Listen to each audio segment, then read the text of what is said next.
Now let's come back to the young, frightened, and impressionable 12-year-old living in northern France on the estate of a Gallo-Roman. We know that Radegund learned to read and write while she was here, and what she read were religious tracts. The readings tended not to be of the Bible. Christians were not to read the Latin texts for fear of misunderstanding. Instead, Radegund read about the martyrs, men and women who gave their lives for the faith. She read church fathers like Jerome, who urged women to live modest, secluded lives and to embrace chastity and purity. According to the several contemporary accounts of her life, Radegund was a gentle, saintly child, though, as was typical with writers recording deeds of holy people, these authors projected her later pious activities back to her youth. So we can't know for sure their accuracy. I can imagine a traumatized young girl who watched her parents be murdered, looking for a way to recover from that violence and maybe find meaning in her life. She was particularly taken with stories of female martyrs like Perpetua, whose sufferings had been rewarded, and she told the other children in the villa that she wanted to be a martyr if the opportunity presented itself. This reflective life changed for Radegund some years later, when she was about 18. She was told that Clothar was coming to claim her as his bride. The king was in his early 40s, had several wives and concubines. By his death, Clothar would have 5 official wives and many concubines. It would take the Catholic Church centuries before it could persuade these tribal kings to restrict themselves to one wife. Kings like Clothar used marriage to cement alliances or just indulge their whims. And Clothar wanted the young Radegund. As princess of the defeated Thuringia, Radegund could bring some legitimacy to Clothar's claim over the region, and perhaps he was drawn to her youth. Not surprisingly, Radegund did not want to marry the murderer of her parents. With a few companions, she fled the court, but this escape did not last long. She was captured and returned to Clothar. The wedding was held in about 540 in Soissons, north of Paris, and the capital of Clothar's kingdom. The marriage was consummated. However, the new queen found ways to practice her religion while discouraging her husband. During her marriage, Radegund practiced severe austerities. She wore a haircloth shirt under her royal garments of soft silk. The coarse shirt constantly scraped her skin and became a repository for fleas and other insects that bit her repeatedly. This garment was a standard for ascetic holy people who wanted to mortify their flesh to help them reflect on a spiritual life. I'm sure it also served to dissuade Clothar's attentions. In addition, Radegund fasted so much she became rake thin, and in the night, instead of sleeping in the comfortable marital bed, she slept on the cold stone floor. As her biographer Fortunatus wrote, people said that the king had yoked himself to a nun rather than a queen. Her goodness provoked the king to harsher irritation, but she either soothed him to the best of her ability or bore her husband's brawling modestly. Did this reference mean he beat Radegund? Probably. It's not surprising that she and Clothar had no children. The king spent most of his nights in the comfortable arms of his other wives, leaving Radegund to her own devices. Radegund also angered the king because she was frequently late to dine with him. When he asked her where she was, she claimed she was doing God's work. The king was enraged with her, but there was nothing he could do to force her to comply with his expectations of queenly behavior.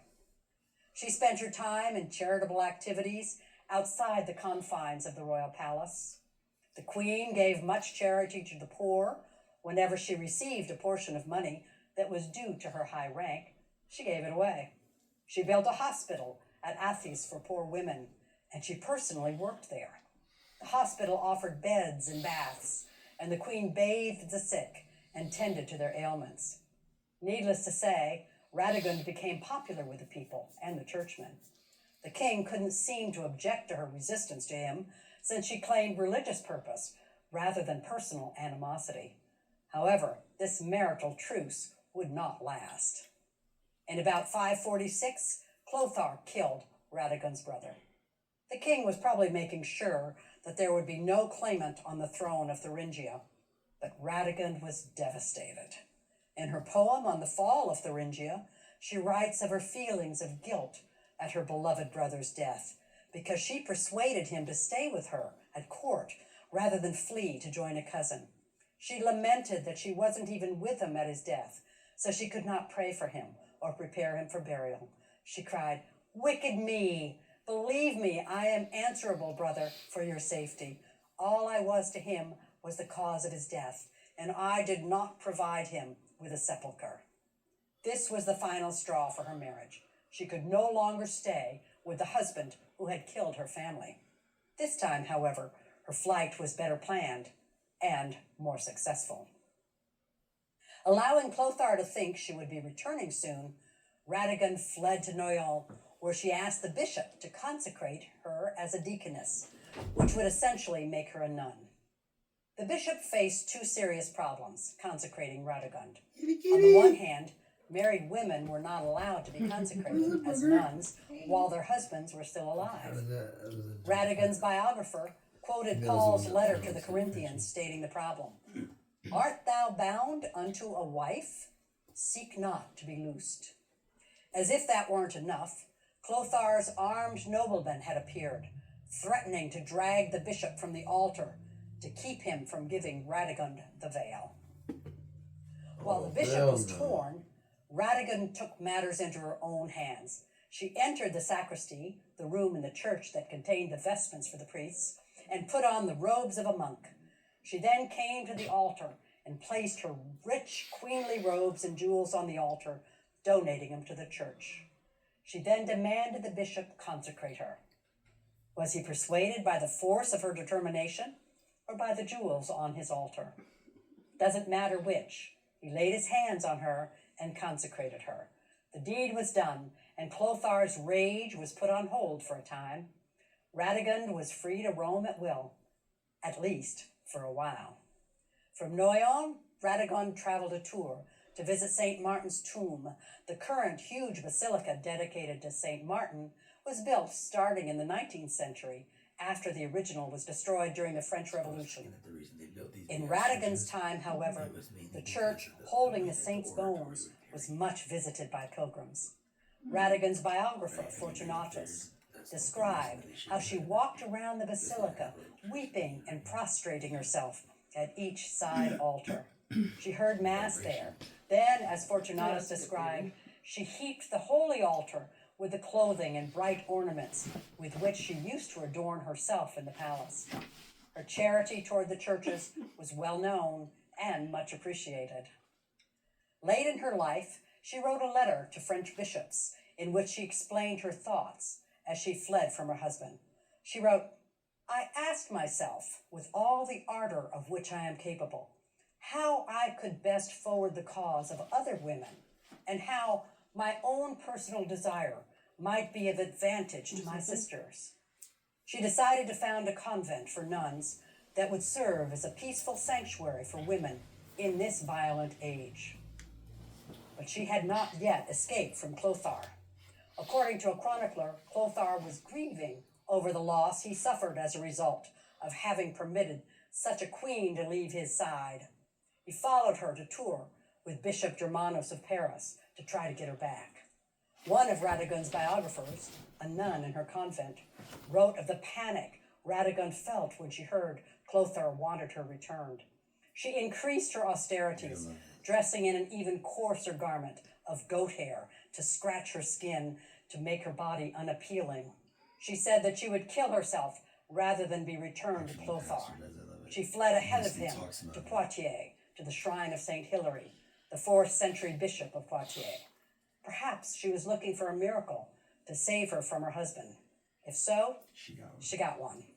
Bishop Germanus had persuaded Clothar that now in his old age, the king should think about the next life rather than this one. So he helped Clothar agree to donate new buildings for Radegund's monastery of Notre Dame, Our Lady, to be erected in Poitiers. Radegund rejoiced that she was free. As her nun biographer wrote, wherever she went, she was now unencumbered. After the king's death in 561, Radegund felt safe enough from him to acknowledge his charity with gratitude. She would live another 26 years in the emotional freedom of her secluded convent. Radegund established her convent using the rule of Caesarea, the abbess of St. Jean in Arles, the first female monastery in Gaul. This rule was a collection of 41 articles provided for all aspects of life in Radegund's new convent. Some 200 women entered into the convent, and together they established a communal life that would mark all medieval monasteries, that would be an essential feature of medieval life for the next millennium. The convent life was simple. The nuns did all the housekeeping in common and had no luxuries to set one woman apart from another. All wore black and white, no bright colors allowed, and no tapestries and bright blankets. Many of the nuns were from the nobility and had learned to do fine embroidery from childhood, but this activity too was forbidden. Life wasn't all prayer and austerity, though. We have evidence of some comforts, like baths and games of backgammon. Meals were simple. Nuns could eat no meat unless they were sick. Fortunatus writes that Radegund ate nothing but beans and green vegetables throughout her life, not even touching fruit or fish or eggs. She drank only water with a bit of honey or perry, a cider made from pears. The most important work in the convent was literary. Just as Radegund had found refuge in her youth by learning to read and write, the nuns who came to her convent all learned to read and write. They copied manuscripts and devoted at least 2 hours a day to books. The many biblical and literary references in Radegund's writings testify to her broad education in an age when books were rare.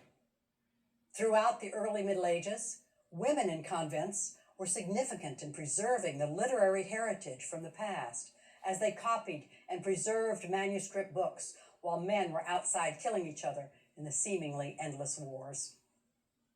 The last feature of Caesarea's rule was more controversial than the previous ones. She demanded that the women stay completely cloistered. That meant no contact with the outside world. There were to be no visitors, no gifts, and no correspondence. Throughout the Middle Ages, there were some convents that practiced such strict enclosure that women sometimes starved, since they could not even bring food in from the outside. Wow. Radegund was never so strict. She continued a vigorous correspondence with the world outside her convent. Radegund was always aware of the turmoil of the Merovingian dynasty. After Clothar's death, his 4 sons fought each other for the kingdom. Several of their wives were murdered in the violence, and Radegund thought France needed some divine protection to withstand the tumultuous times. She began to collect relics of saints, to try to bring the remains of their blessings into France. In the course of this relic hunt, she struck medieval gold. In corresponding with some of her relatives who had escaped from Thuringia to Constantinople, she asked for a bit of the Holy Cross on which Christ had been crucified. The relic arrived in Tours sometime between 566 and 573. The local bishop was jealous of Radegund's power and influence and refused to escort the relics to her convent. She didn't care. She simply recruited other powerful friends, including the Bishop of Tours, and the relics were conducted with psalms and candlelight. In honor of this wonderful relic, Radegund renamed her convent Sainte Croix, Holy Cross.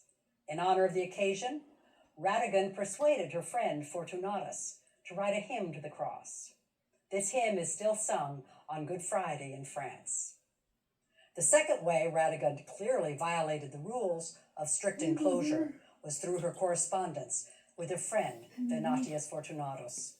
Throughout her monastic life, Radegund corresponded with Fortunatus, exchanging poems, thoughts, and condolences. It is through this correspondence that Radegund's writings that I've quoted throughout this lecture have survived, and Fortunatus clearly appreciated the correspondence. He wrote, "You send me splendid songs on little tablets. You prepare great feasts on holy days.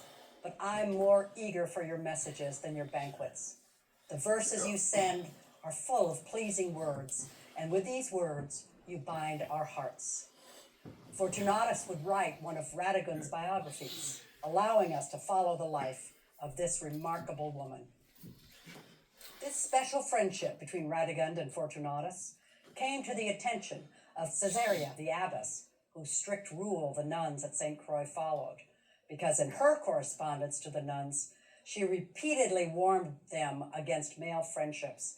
She urged them to avoid male protectors and conduct themselves like men, strong and needing no one but each other. Radegund ignored the critique, and I'm glad, for that allowed us to have the pleasing words of this holy woman. Radegund died on August 13, 587, and she was buried 3 days later in a chapel outside the walls of her convent of St. Croix. The bishop and chronicler, Gregory of Tours, performed the funeral ceremony and wrote her eulogy. He described how people mourned and wept for the holy woman as they carried the body to the tomb. She was buried in a wooden casket packed with spices. The tomb quickly became a site for pilgrimage, and today it's known as the Church of St. Radegund in Poitiers, and it draws visitors today. Her biographies circulated widely and became models for other women and other monastic foundations. Throughout the Middle Ages, many women found the monastic life a satisfying alternative to marriage. However, though Radegund's seclusion was pleasant for her, I don't want to claim that life in the convents was trouble-free. Families often sent their unwanted or unmarriageable daughters to convents, so the residents were not always pious or committed. In fact, 2 years after Radegund's death, the nuns of her convent of St. Croix led a revolt that scandalized France. It is remembered as the earliest rebellion of nuns. The women recruited men and conducted a violent uprising to arrest the abbess who was All those abusing nuns her power. before them were just none. Despite examples like this, many women found peaceful refuge in these convents. Radegund's biographers wrote of many miracles that were performed in her name, and she quickly became venerated as a saint. I don't need to believe in miracles to be in awe of this extraordinary ancient woman. I can't imagine going through the violence that destroyed her family